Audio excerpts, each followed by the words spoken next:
এক নুডলসওয়ালা কালো বলে কেউ তার নুডলস খায় না।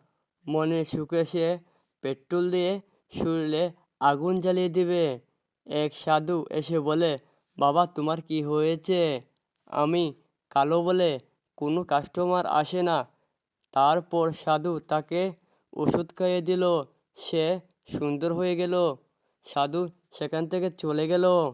একটু পরে কাস্টমার চলে আসে। কেউ তার কালো চেহারা দেখতে পায় না। নুডলস বানাতে শুরু করে দিল। তারপর একটি ছেলে এসে বলে, কালো ছেলে নুডলস তোমরা কেউ খাবে না। হঠাৎ করে সবাই অবাক হয়ে গেল। তারপরে দেখুন সবাই নুডলস খাওয়ার জন্য পাগল হয়ে গেল। সবার হাত কেটে নুডলস ওর কপালে টিপ দিয়ে দিল এবং তিনি হতবাক হয়ে পড়েন। ওরা কী শুরু করলো এবং সবাই কাম শুরু করে দিল।